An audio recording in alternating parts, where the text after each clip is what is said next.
বিজেপির থিওরি অনুযায়ী বিজেপি দলিতদের ছায়া মারায় না, কিন্তু কবর থেকে তুলে দলিতকে, ওই দলিতের মেয়েদের লাশকে ধর্ষণ করতে পারে। কিন্তু রাজনীতিটা যেটা নোংরা রাজনীতি করা হচ্ছে, আপনি বলুন যে কোনটা বড়, যদি বলেন আমি বলবো বিজেপির কাছে তার ওই মসনদের সিংহাসনটা বড়। কারণ আমরা ভারতীয়, আমাদের জাতীয়তা বোধ অন্য দেশ থেকে আমাকে শিখতে হবে না। আমি কি পরবো, আমি তো বললামই, আমি কি পরবো, আমি কি খাবো, বা আমি জিন্স পরবো না টি শার্ট পরবো না হট প্যান্ট পরবো, সেটা তো আমার ব্যক্তিগত ব্যাপার, এটার অধিকারও সংবিধান দেয়। তো নীতিশ কুমার বা মোদি এখানে বড় নয়। নীতিশ কুমার ভাবছে, ওই বুড়ো বয়সে ভীমরতি হয়েছে, উনি ভাবছেন যে বিজেপি আমার সাথে আছে, বিজেপি আইন, বিজেপি সব কিছু সর্বেসর্বা, উনি যা ইচ্ছে তাই করতে পারেন।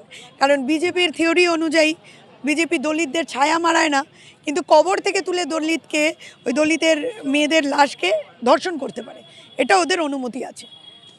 বিজেপির সংবিধান অনুযায়ী আপনি মানে মেয়েরা তো একটা যন্ত্র মাত্র, সন্তান উৎপাদনের যন্ত্র, এর বেশি কিছু না। তো এই যে মনুবাদ বলুন বা এই যে আরএসএস বিজেপির যে থিওরি, সেটা যদি সত্যিকারে ওরা মনে করে যে আমরা লাগু করে দেব, রাত্রিবেলা আইন পাস করে দেবো, আরে কোথায়, যদি সাহস থাকতো তাহলে রেপ আইন কেন পাস করছে না, ধর্ষণ বিল কেন পাস করছে না? কারণ 40 জন সাংসদ নিজেদের যারা ধর্ষক বিজেপির, একদম একদম মানে এছাড়া মানে কি বলবো, যে নিজের বউকে সুরক্ষা দিতে পারিনি, হ্যাঁ, যে তার মাকে দেখেনি, তার মুখে নারীর কথা, আর ওই সিন্দুর অপারেশন করেছে না, হ্যাঁ, ও প্রথম সব রিপোর্ট থাকা সত্ত্বেও এইসব করে, তো পেহেলগাঁও হামলা আমরা জানি, তো আমরা দেখেছি। দেখুন, এই মহিলাদের কথা অ্যাটলিস্ট বিজেপি আরএসএসের মুখে মানায় না। স্বাধীনতার পর থেকে আমরা মানুষের কিভাবে কাজে লাগা যাবে, মানুষকে কিভাবে, মানুষের কি করে স্বস্তি হবে, আমরা সেটা চিন্তা করি।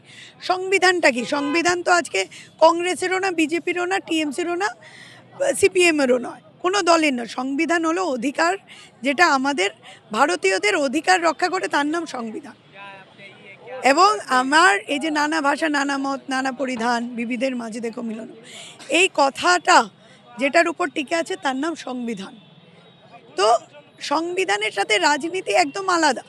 কিন্তু রাজনীতিটা যেটা নোংরা রাজনীতি করা হচ্ছে, আপনি বলুন যে কোনটা বড়, যদি বলেন আমি বলবো বিজেপির কাছে তার ওই মসনদের সিংহাসনটা বড়।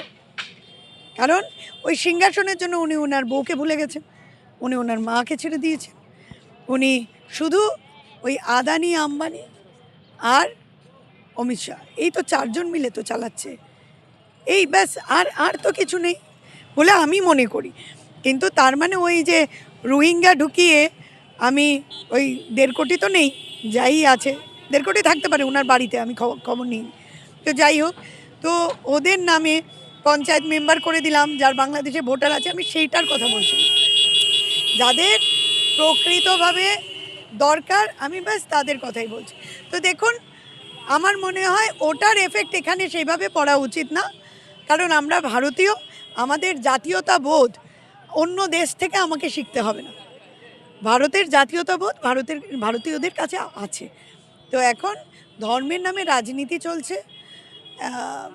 আমার ভয়, আমি আগেও বললাম যে একটাই, যে হিন্দুরা যদি ধরুন এখান থেকে সব মুসলিম সত্যিই চলে যায় বাংলাদেশ বা পাকিস্তান, কে সুন্দরবনে বুলডোজার দিয়ে পাঠিয়ে দেয়, তাহলে আরএসএস তথা বিজেপি রাজনীতি কী নিয়ে করবে, এটা শুনে ভেবে আমার ঘুম হয় না।